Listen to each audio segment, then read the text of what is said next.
Iskanyo sotozwami, shalom, shalom. Zambe amona biso, Zamba saela biso lisubo lamona ye. Mbote, mbote, mbote, mbote, na papa, mama, ibota mobimba. Ndeko mwasi, ndeko mobali, iskanyo sotozwami. Vraiment ngolu na Nzambe. Bolamona ye bila lisusu, bavi na biso. Oza wapi libota Nzambe, benga papa, benga mama. Tozwa sutango ya kokabola maloba na Nzambe. Shalom, shalom. Nzambe asalaki biso ngolu, touta ikolekisa poso ya Pâques. Ngana yo elongo, tomoni lolenge nini mokili.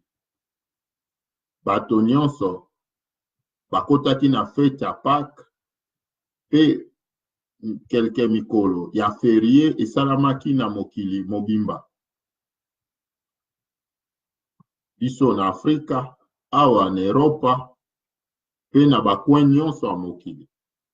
Esalamaki ete ba ferie epesamaki, pe tomoni mangomba misusu batambusi mandalala, batambusi ekulusu na nzela, mangomba misusu babomi meme banyama, bameme bataba, pe bazwi tango ya bango ya kofete. Eske yango nde etalisi biso Pâques? Peut-être na mangomba misusu ezotalisa bango yango nde Pâques. Engana yo tozokabola Pâques, kolobela Pâques mibale oyo ezalaki na Israel, pe oyo ngana yo lokola ba Kristu esengeli tobikaka yango mikolo nyonso ya vi na biso. Ndenge totangaki na Matthieu 6 alobi tango nyonso bozosala yango bozokanisa kufa pe lisekwa na nga. Tozokoma na bino moko. De lelo tozokoba na mateya na biso. Tobondeli elongo pona kokoba na mateya na biso eza deuxième partie. So nkolo asali biso ngolu lelo pe tozosukisa yango. Shalom, shalom. Tobondeli elongo, benga papa, benga mama, libota mobimba, tosambela elongo, pe tokabola maloba Nzambe elongo. Soki nkolo asali ngolu, o partager pe video na bandeko misusu, peut-être pe o s'abonner na chaîne na biso YouTube Bruno Nzeza. Nzambe akozanga te kopambola yo. Tobondeli elongo. Seigneur, merci. Toyeli su na sa makolo na yo, tokokate, toyebite, yo molakisi ya solo, oleka na nzela na nga kolobela libota na yo. Olobela nga moko pe lokolo. Olobela moko na biso. Opesa mayele bososoli. Opesa lisu makasi. Pososolisa biso. Tango na biso eza mabenza. Bisika wapi bizaleli. Misala ya komesana. O ezopesa yo lokumu te ezokoba tango nyonso. Kasoko kopesa biso boyebi. Tokosalela yo lolenge yo lingi. Tokovanda na sa makolo na yo. Paske liboso na biso eza lobiko. Penzela moko akolanda pona bomo. Kamba biso. Tango epambolami. Na kombo na Yesu Masiya. Shalom, shalom, shalom. Gena boye ba passage na biso to bandaki nango papa mama eko mwasi ndeko mobali ezalaki Exode 12 okotanga ngo mobimba na Matthieu 26 na Matthieu 26 tolobaki totanga kaka ba parti ya suka nde kuna tokendaki na kopusana kotalisa biso Matthieu 26 tokwaki kobanda de 24 à 29, ou de 17 à 29. Dena boye biska to bandaki mateya na biso, pe totalisa kiete na Exode 12.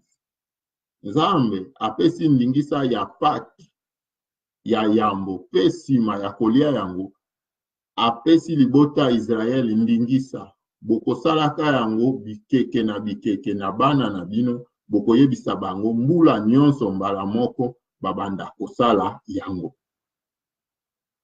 Pona nini? Paske na nzela Pâques, Nzambe asengaki bango baluka nyama na libota. Bango nyonso te mboka libota mobimba Israel bakoboma nyama moko te. Ndako na ndako. Alobi ndako eza mukie baluka koyokana na ba misusu. Ndako oyo pe bakolia nyama bakondisio ezalaki. il faut présenter d'abord Nyamango Baïba Nyama Bakoboma Ye, Bakotala Ye Mikolo, 14 jours. Azala na défaute, azala maladie, azala pena tâche. Simanango apesi bango ndenge ya kolia. Oya kopekisa ezali mikuwa na ye babuka te. Exode 12, 46. Donc, tango bazolia misunyeza ya bango kolia, me mikuwa babuka te, bakobatela yango mo. Dena boye, epesaki bango nzela, sima ya kolia, il faut makila ya mwana mpate bapakola na balenton na bango anda. De boye nzambe abatelaki ba. Tokendaki na ko préciser nzambe azate lokola biso batu tokoki otatone ata boye simbi te soko sali boye kokende bien te. Nzambe azana malobane atambusaka malobane ndenge esengeli ndenge alobi akokisa bongo. Seke ndenge asengaki bango bazwa na libota mobimba mwana mpate mwana taba to mwana meme bongo nde etikalaki. Donc avant tolobela makila seke mwana mpate d'abord akozala présenter. Si ma cause a présenté, ba condition et cause la respecter. Si ma cause la respecter, ba kobomaye. Si ma kobomaye, tango bazoli aye miku wa babukate. Desi manango liboto yo bazwa kinzela. Nangambo a Egypte kolela pe kufa. Pharaon atiki bango bake. Shalom. Dena bo enkola lobaki mbula pe ya sike bandi liboso na bino. Nzela nyonso bozo tambola. Mbula na mbula boko fetaka pake on. Tokenda kili suko bakisa koloba. Biso lokola libota nzambo. To sosoli ete nzambo biso tozo bele. Nzambo yu apesa biso maloba na ye na Biblia. Aza mwana na moto te pona kokosa. Wuta Genèse basije nyonso a Bible tokokabola. E witi na Genèse. Genèse 3, 21. Moto asali lisumu liboso nzambe. Adam pe Eve. Nzambe azobimisa bango libanda yesika ataki bango. Melembo ya kotalisa bango bolingo nange ekobatela bino. Ngolu nange ekolanda bino. Genèse 3, 21. Abomi nyama. Oyo bapesi biso précision te. Me batalisi biso ezalaki nyama. Paske azwi poso na ye. Poso nyama. Nde alatisi bango. Pona nini? Ebomba bolumbu na bango nzoka bolumbu ezelembo ya masumu mbindo liboso nzambe siko ekobomba manenge nini paske ngolo nzambe nde elanda l'humanité bien que moto akwei na masumu mais lobiko ya moto ekodépendre susu na moto te ezodépendre na ye moko nzambe. Tokendaki na exemple ya mibale ya Kayen na Abel. Abel akoboma mwana mpate. Bible eza na précision. Genèse 4, 4. Nzambe sima ya kobimisa moto na Eden alantisi ye elamba oyo ezalaki poso ya nyama oyo ekweka kotalisa biso ngolu pe bolingo nzambe ekomona mokili mobili. Na makasi mayela bato te me na bolingo nzambe akobikisa ba oyo wapi yalingi kobikisa. De na boye na ba generation nyonso ekolanda o akokisa oyo ya lobi akopesaka bandakisa aza motei malamu. Langage ya nzambe elobeli ya nzambe eza ndenge moko te na biso bato. Elobeli na ye eza mabomba. Tango azoloba akokomema biso na bandenge ebele po tososola paske aza motei monene, le grand enseignant. Même biso bakulutu soko olingo te ya mwana okomema ye na biloko oyo azososola. Nzambe tango pe azoteya biso na Biblia abandaki nanu na bato akala makambo ebele tokomona lokola lisolo masese meza lisolo to masese te oyo elekaki meza langage ya nzambe maloba ya nzambe mpona komema biso bato alelo tososola pe tokobana kokende liboso. Tokendaki su na Abraham tomoni combien Isaac mwana kaka moko Abraham abotaki na Sara nzambe asengi ye Isaac. Genèse 22. Tomoni lisu kuna elembo kaka ya Pâques. Sikoyo kuna nkolo alobeli biso susu te ndenge alobelaki biso na nzela ya Abel apesaki mwana mpate oyo alekaki kitoko na bampate na ye nyonso na motema ne mobimba mpe losambo ne endimamaki na Nzambe. Me kuna Nzambe azotalisa biso ayebisi Abraham, sikoyo nasosoli ke olingi nga. Lokola nasosoli ke olingi nga, tala pembeni na yo mwana mpate. Tokomprendre Isaac moto oyo alingaki okufa esika mwana mpate, Nzambe aépargne moto aremplace mwana mpate oyo Abraham abokola te, me ye moko Nzambe apesi. L'image ya Yesu akoya kokufela biso un jour. Soki Isaac aza remplacé na nyama, Yesu akobengama l'agneau de Dieu. Oyo akokufela biso mpe mpona masumu na biso. Sikoyo akozala te mwana mpate oyo miso ya bato ezomona lokola mwana mpate, me akozwa esika Barnabas. Kotalisa ete moto oyo abungaka ute Eden, l'humanité okangamaki na mabe, lelo ekomi ntango na yo nga mokeli na ye nakufela yo na ekulusu mpo bika azwi esika Barnabas. Shalom, shalom. De Pâques ezomema biso tososola ye, tososola mabongisa Nzambe boye. Ebandeli nalobaki nayebi te koleka yo. Me maloba Nzambe ezomema biso tango tozokabola yango, tovanda ndenge Biblia ezoloba. De na yango bomo lobiko kimia eza. Shalom, shalom. De lelo tobakisa na oyo Nzambe atie katikati na biso ya kobakisa lelo. Tolobaki biloko mibale. Tolobi eloko mosusu na Genèse 50, verset 24 à 26. Wana otangi na ndako bisika oza tokende na lombango. Joseph, image ya Pâques. Comment Joseph, image ya Pâques? Totangaki Genèse 50, 24 à 26. Pona kososolango malamu, tokoki okita pe wana nde passage na biso tokobanda otanga lelo ya liboso. Genèse 37. Andako tangi 26 à 36. Awa tokotanga kaka ndamu. Bande kwa Joseph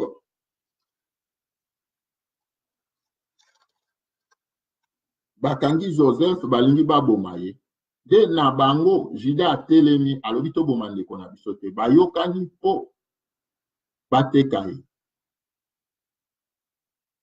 Na Genèse 37, 26 à 36, ndoko mona isolo mobimba. Mais totanga kaka deux versets. Verset liboso eza. Le verset 28.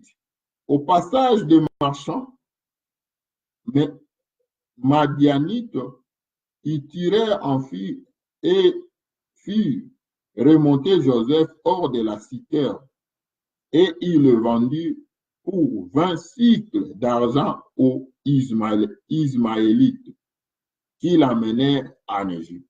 Shalom. Bateki ndeko na bango n'échange en mbongo bazumiso. Yami bale. Le verset 34, Bible Bible. Et il déchira ses vêtements.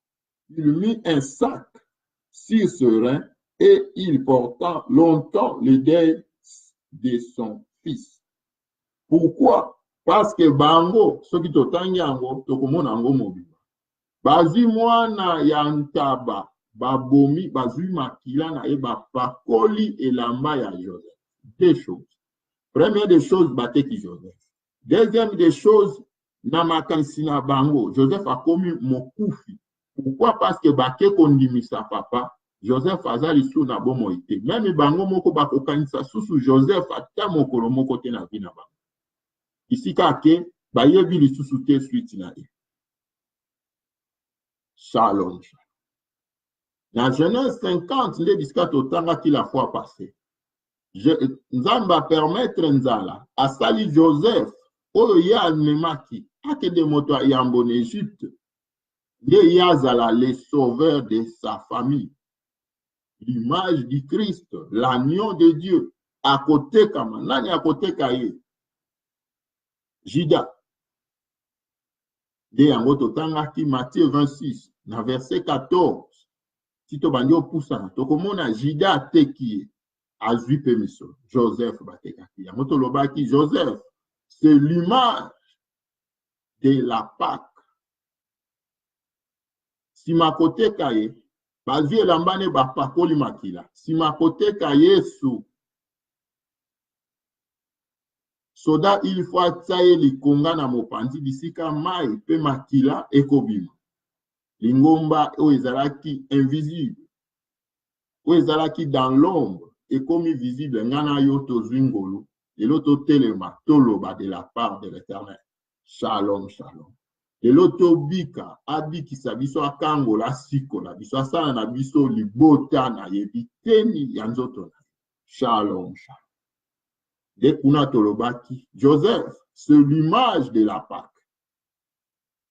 Yende amemi biloko mibale na bandeko ne nde biloko mibale pe kosala nga na yo tososola nini Pâque ezomema na vi ya nga na yo sima yako koya ya mokonzi Yesu Masiya kokufela biso na ekulusu lokola l'agneau de Dieu, l'agneau pascal pe kosekwa sima mikolo misato na Jean 14 koyebisa bayekoli nake kobongisela bino esika bondimela nga pe bondimela papa soki ezalaki te nakokaki te koyebisa bino. Jean 14 1 à 4. De la même manière nga na yo pe tango nyonso na mitema na biso azosala Pâque ezala na biso mikolo nyonso tozobongama mpona koya na ye akendaki kobongisela biso esika nzoka tokoki obongama te mpona koya na ye soki tondimi nano te litato toke na Joseph sima kopesa bandeko na ye litato Genèse 50 24 à 26 ememi biloko mibale na Israël mobimba. Eloko ya liboso ezali l'assurance des promesses de Dieu oyo apesaka na Abraham na Isaac na Jacob libota oyo tango bazolongwa bisika bazalaki na Kana po baya na Egypte na mituna bango Joseph azalaki susu na esika te akufa me tango bazoya lokola Joseph amilakisaki na bandeko na ye bandimi Joseph yeyo me bilaka oyo bango pe babosana na mitu papa akufi tango ekomi Joseph liboso aliwa na ye azongisi bango na bilako Joseph te moto azopesa bango bilaka Joseph amemi kaka rappel dans leur vie et rappel oyo ememi bango bandima les promesses ndenge moko ngana yo na nouvelle alliance nous acceptons le témoignage du Christ oyo Paul alobi na biso na 1 Timothée 5 ngana yo tokobengama libota nzambe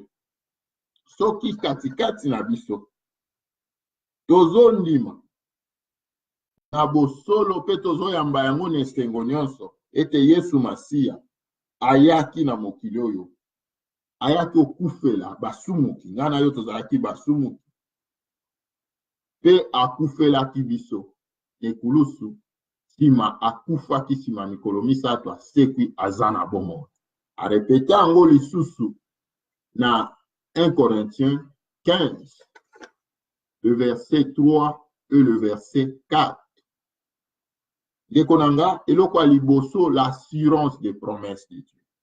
Zoka tokoki te kozela bilaka nzambe ekokisama na bavi na biso mpona koya Yesu Masiya soki nano tondimi témoignage te bandeko ya Joseph eloko liboso ezalaki nango bandima bazalaki te na posa koyeba ekokokisama ndenge nini epesama ndenge nini me bango bazalaki kaka na posa kondima elobama na Abraham na Isaac na Jacob lelo pe Joseph azorapele biso yango bakangi yango na mitema na bango ata biso tokokufa bana na biso bana na biso directement tozo comprendre l'image ya nouvelle alliance alobi na Hébreu 10 soit Hébreu 9 azotalisa biso ngana yo libota na nzambe na nouvelle alliance akokoma na mitema na biso de la même manière ezosalama mpona Joseph yango tolobi l'image ya Pâque bandeko na ye bazwi elaka opa Joseph pe basali promesse ata okufi ata biso pe tokokufa nanu tobimite na mboka elaka bana ya bana na biso tokotikela bango promesse oyo. Promesse yango ya nini? Babatela mikuwa. J'aime la parole. Mokolo Nzambe akopermettre tokokabola mikuwa. Elakisi nini? Babatela mikuwa Joseph. Mikuwa ekobukana te. Ata bamboma yango malamu, mais il faut bobima nango lisusu. C'est le fondement.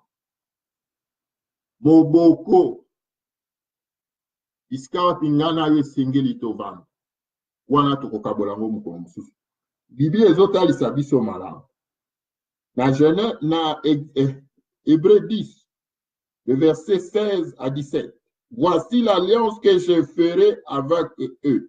Après ces jours-là, dit le Seigneur, je mettrai mes lois dans leur cœur et je l'écrirai dans leurs esprits. Il ajoute, et je ne me souviendrai plus de leurs péchés, ni de leur iniquité. Shalom, shalom.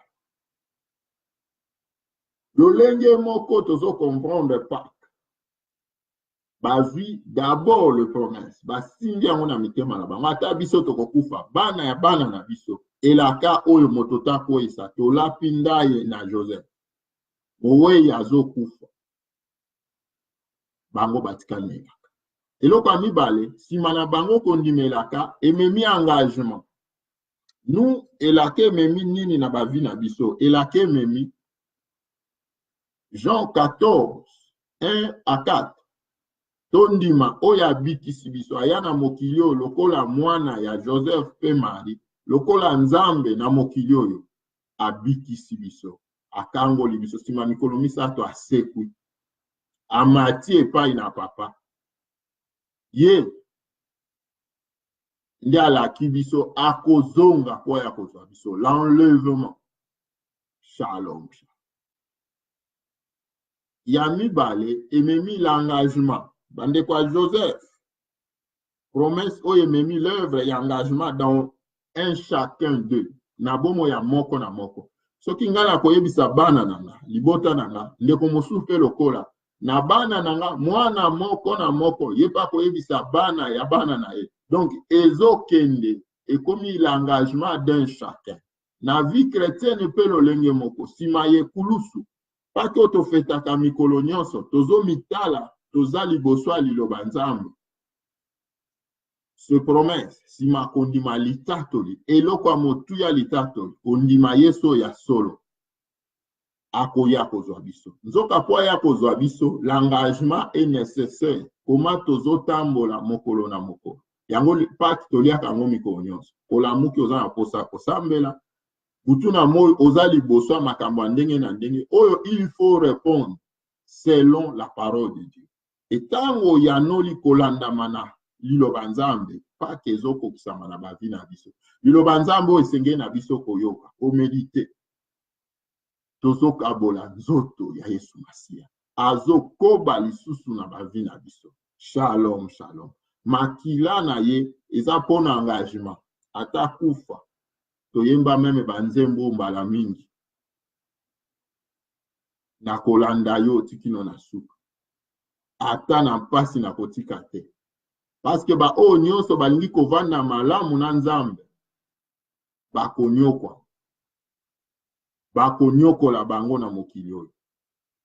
Makila na ye ezomema l'engagement oyo au fond de nous ata persécution, ata les épreuves, ata les tentations, totikate, tokoba. Yango ezotalisa biso kolanda na Matthieu 24, verset 13. Il faut to persévérer parce que tango akoya alobi, ba o bako umela tikino na suka nde bakobika. C'est que soki na ndimi ba promesse, il faut pe nandima akoya kozwanga. Pona vanda na elongo, kaka soki na ko umela, na ko persévérer tikino na suka. Shalom, shalom. Yango tolembaka na nzela te. Ezaleli ya mokili. Makambo tozobika, yango te kozongisa biso sima. Na tiko sambela te, na ndimela mutu te, na ndimela Nzambe. Est-ce que yo ndimela mutu? Shalom, shalom. Shalom, shalom. La Pâque ou la Pâque. Pâque na S, to Pâque ezanga S, yango ngana yo to feta. Shalom, shalom. Zamba mona biso. Na Israël, bayambaki l'agneau pascal, etamboli na bango penzela nyonso. Ce qui to kolobela tabernacle, ce qui to kolobela temple. Isengelaki na bango kokendo bonzaka mabonza. Zoka pona kokendo bonza. Damba pesi na ba détail kolanda mana ba vi na bango ndenge bazali kotambola. Mais ordre ya kotosa eza moko oyo epesamaki na mokolo ya Pâque. Sacrifice to holocauste ezoya ba observa kango. Ezalaka présenté. Ba condition efo ekokisa. Simande kendaka na immolation. Pe makila ya nyama oyo. Yango nde bazomema liboso nelongi na yawe nzambe. Po moto apetolama. Masumu na yezwa. Ezipama. Toazo abolimbisi na masumu. Shalom, shalom. Dekonanga, l'agneau pascal ezalaki présenté na Israël. Tango nyonso bazoleka na Pâque, pe lolenge moko pona masumu na bango, mbala moko na mbula. Bako se purifier mbala moko na mbula. Pona Israël, ba descendant nyonso, postérité nyonso ezoya, il faut ba feta kabo. Olanda man Exode 12 autres tanaki. Mais pour l'église, corps du Christ, lingomba nzoto a Yesu Masia. Lingomba lokola entité ecclésiastique te.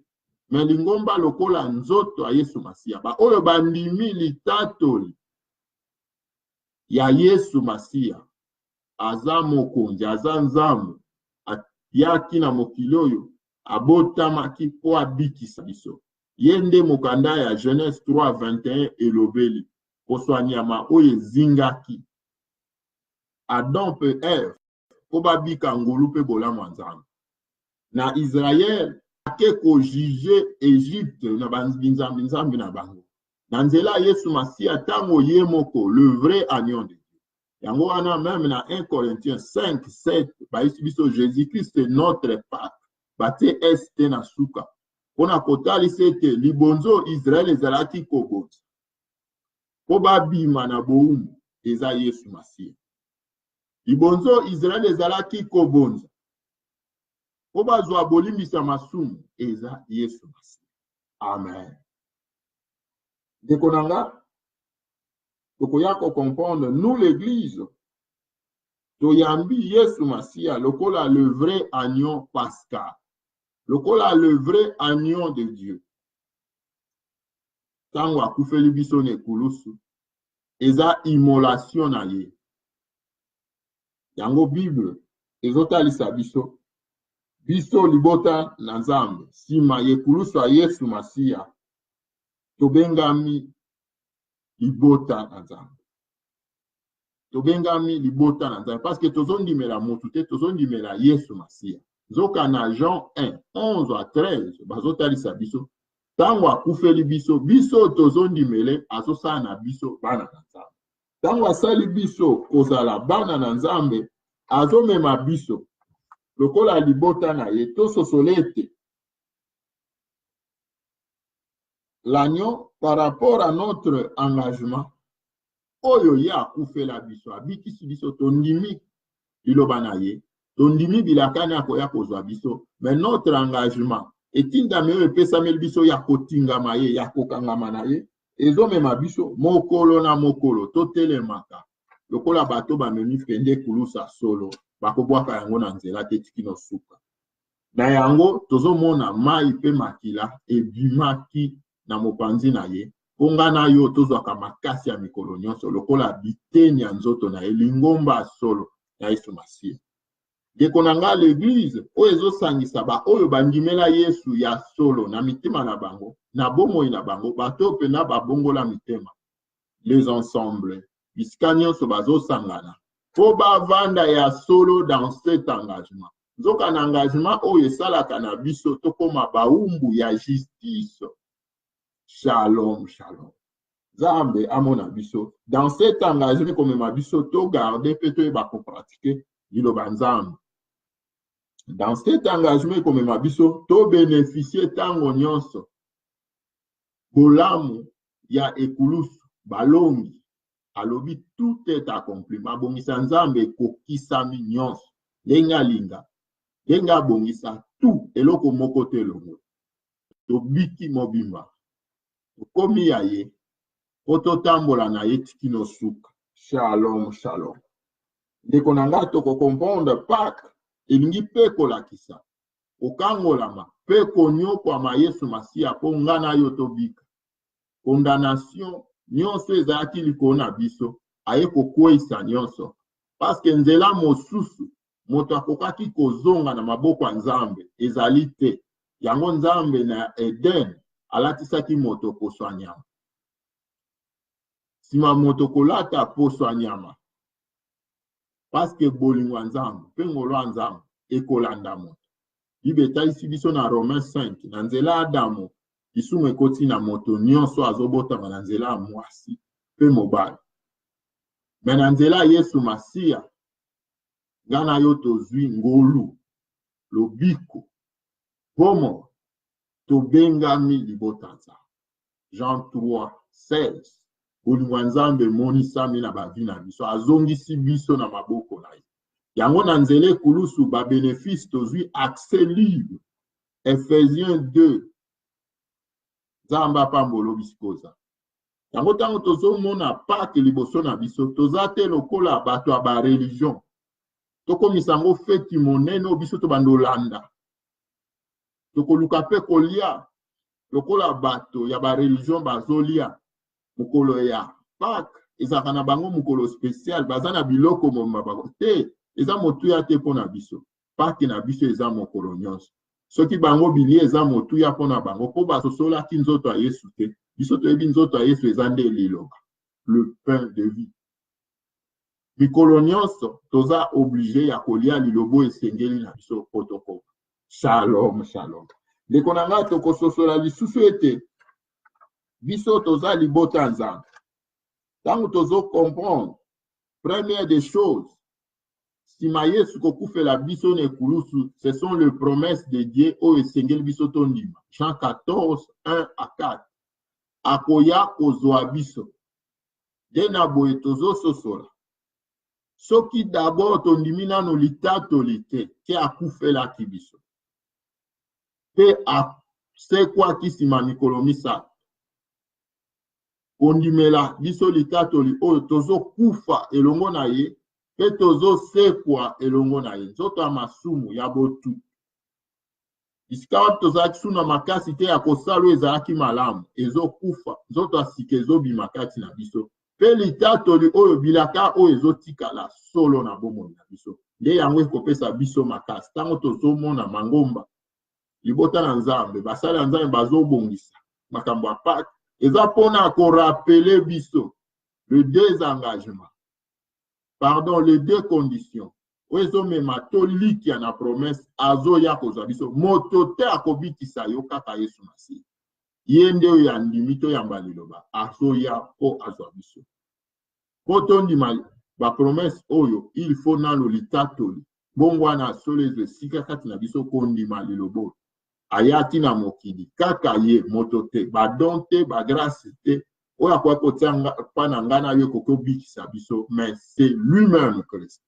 Yango na langage na ye tango aye paya Abraham amilakisi lokola Isaac oyo fa bonzama mbeka. Mais tango ekomi Egypte atindi bango bazwa mwana mpate motangisi pe molakisi malamu. Moto akozala remplacer na nyama. Metango ekomi na Joseph, bandeko na ye babosani même Joseph. Ba remplacer ye na nyama. Metango ekomi ye moko mokonzi aye, eza lisu likambo ya nyama te. Yango au milieu ya marche ya Israël, bako instaurer bango moko. Même moko la Pâques, il faut babomaka moto. Babaka ye na ekulusu. Ezalaki mabongisa Nzambe po Yesu Masiya akoya kokufela biso na ekulusu. Nzoka Pâques ezalaki na bango motuya babonzaka banyama mpo bakumisa Nzambe. Mais sima na etamboli na bango bayaki kotia moto nde ifo akufa. Eza mabongisa Nzambe. Parce que moto akokufela mokili mobimba, il faut mpe ezala mokolo ya Pâques. Moto ayaki mpona kokufela biso, makili etanga lisusu te na etumbelo, il faut ezala mokolo ya Pâques ye nde Yesu Masiya. Ndeko na nga, témoignage oyo il faut totatolaka yango mikolo nyonso, ayaki akufelaki biso mpe asekwaki nsima mikolo misato. Aza na bomoi. Non pas mpo totelema toganga, mais mpo tobikaka yango dans nos propres vies. Soki ya solo aza na bomoi, naza na makoki te ya kozongisa ye lisusu na nkuma. Shalom, shalom. Netamboli na bavi na biso, il faut tososola yango. Aza na bomoi mpo na libela, avandi na loboko ya mobali ya papa.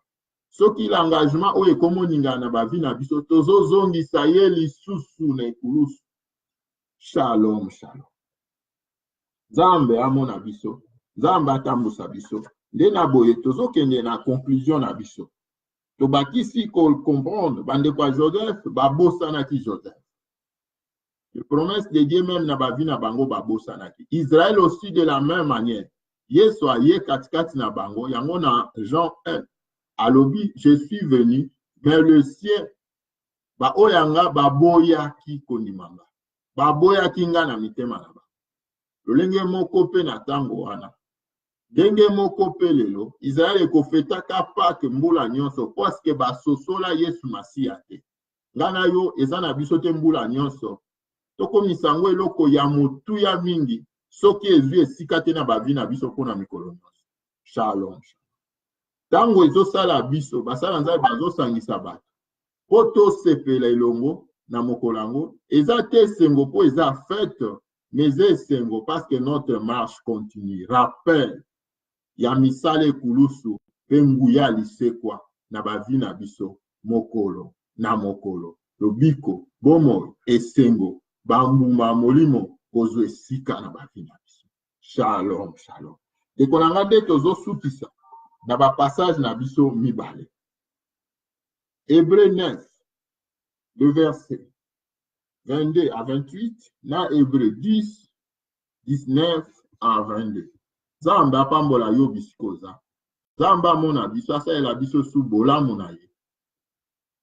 Pâques ou Pâques avec S.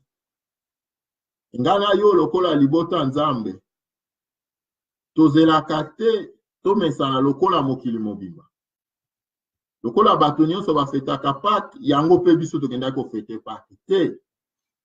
Toza na constitution oyo eza liboso na biso. C'est la parole du Christ. Lilobo nde eza bomoi, lilobo nde eza solo. Yango nde esenge na nga na yo kotalela butu na moi kondima pe kotia na misala tango nyonso. Hébreux 9, 22 à 28. Bible lobi na biso boye.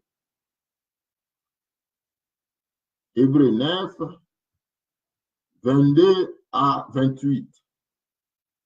Or, d'après la loi, presque tout est purifié avec du sang. Et s'il n'y a pas de sang versé, il n'y a pas de pardon.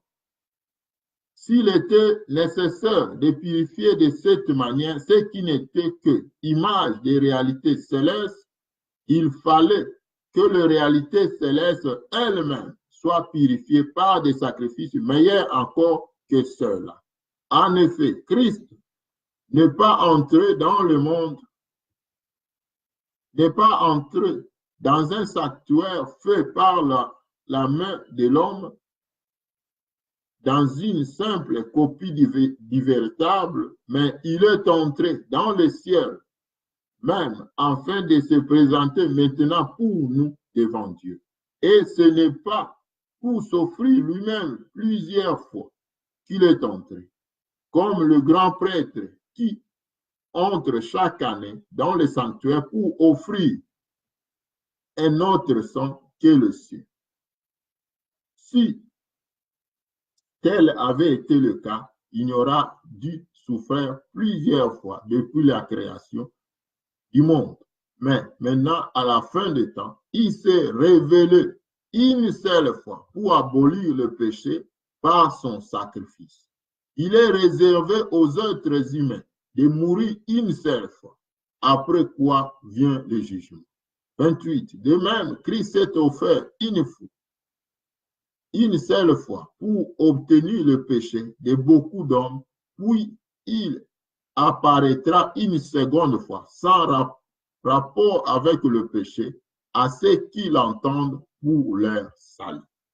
Wana eza passage na biso ya liboso ndeko na nga awa eza na makambo ebele na kati tozosukisa mateya na biso na bapassage oyo mibale zwa ta ya koremedite yango lisusu na kati awa tokomprendre abongisa mpona moto aza na bomoi mbala moko esima ya ntango oyo moto aza na bomoi liwa eye mpe moto azozela kaka esambiselo mpona nini ntango moto abungaki na Eden awa ntango totangi tokomprendre nzambe amemaki malakisi ya ndenge na ndenge mpo nga na yo tososola toyeba lobiko na biso eza kaka na nzela ya Yesu Masiya yango paka esengelaki ezala bisika wapi bayuda bazalaki kofete me mabombami ya nzambe ezalaki Yesu Masiya nde paki ya solo paska ya solo oyo esengeli akufela biso na ekulusu pamba te masumu ya bana na bato bayuda na banyama ezalaki te kozwa bolimbisa masumu ezalaki nde kozipa na Yesu Masiya mpe mbala moko mpona libela makilo eleki makila banyama eleki makila ya Abel yango nde esengelaki esopana mpo nga na yo tobika nsima ya ntango nyonso toza na pema soki tokososola pako malamu te tokofete lokola bato nyonso ndeko na nga nsima ya liwa oyo ezozela biso eza kaka esambiselo Pâques mpona nini pamba te nzambe asalaka nyonso na ntina ndenge abongisa ezala mpo nga na yo tozwa bososoli nsima kozwa bososoli tokozela te na mbula mbala moko me eza mpona biso mikolo nyonso kozela bilaka na ye na 28 batalisi biso malamu lokola asalaki yango mbala moko ebongisama mpe aya mpona mbala mibale akozala susu na elembo ya lisumu te paske amemaki nde masumu na biso na ekulusu yango akufaki liwa ya pasi ya soni bolumbu bakotia likonga na mopanzi bisika wapi mai mpe makila ekosopana paske makomi na ye efo ekokisama na Jean 19 bazotalisa biso ata mokuwa na ye moko te ekobukana ndenge moko Joseph alobaki mikuwa ndenge moko na Exode 18 balobi mikuwa bobuka te ata mokuwa na ye moko ekobukana te baprofete ebele basakolaki mpe mpona likambo ndeko na nga ezomema biso kaka na baengagement mibale na bakondisio mibale totangi tondima Jean 14 eza solo tondima Yesu mpe tondima Yawe Nzambe papa Yesu na litatoli oyo ayelaki biso lokola l'agneau pascal l'agneau de Dieu po biso tobika nde na boye akendaki kobongisela biso esika litatoli oyo ezo esika na bomoi na biso mpe nsima notre engagement mokano mpona kotambola na Yesu oyo ezala na biso mpona mikolo nyonso na kobanga ye na kotosa maloba ne mpe na kovanda na nzela na ye lokola bawumbu ya bosembo oyo bakoyina mabe mpe ntango nyonso bakomipesa na oyo eza posa nzambe ndeko na nga na ndako yo moko obakisi Hébreu 10 19 à 21 biso awa totanga kamwa 2 verset na kati ya Hébreu 10 19 à 21 Bible lobi na biso ainsi donc frère totangi maloba nzambe Hébreu 10 19 à 20 ainsi donc frère puisque nous avons au moyen du sang de Jésus-Christ une libre entrée dans le sanctuaire par la route nouvelle et vivante qu'il a inaugurée pour nous au travers du voile, c'est-à-dire de la chair. Nzambe apambola yo pokwa malamu nyonso na biso. Nzambe azwa contrôle na yango amona biso lisu mabota bafamille apesa yo su bososoli ntango nyonso tozolobela fete ya Pâques mokili ekotelema ekodekrite bajournée férié me yo yeba Pâques na biso eza mikolo nyonso ezaleli lolenge tozoyoka maloba lolenge tozosalela maloba po liboso na biso toza na deux conditions tondima azoya kakoya kozwa biso yango Jésus-Christ revient est vrai et ça se fera. Il viendra pour la seconde fois. Et deuxièmement, dans notre marche, tous un engagement où Isaïa libéra, le lengeni tozotam. Dans cet engagement, Obanga yekoto saye, pekozala moumbu ya bosembo. Ezana yo motu ya yango komema. Bopeto la bosembo na bavi na biso e bolamu nzambe partage na biso atango nyonso. Shalom, shalom. Shalom, shalom. Tokutani lisusu lundi na pokwa de 20h ti likolo po tokabola su maloba nzambe. Vraiment nzambe apambolo. Sambela pona libota nzambe lingomba disikozo keni. Bana nzambe mabota bafamille na biso. E nzambe akozanga te kosala biso ngolo. Parce que Bible lobi ayokaka libondeli ya bayenge. Tokokabola sija sika tokobanda na ngolo.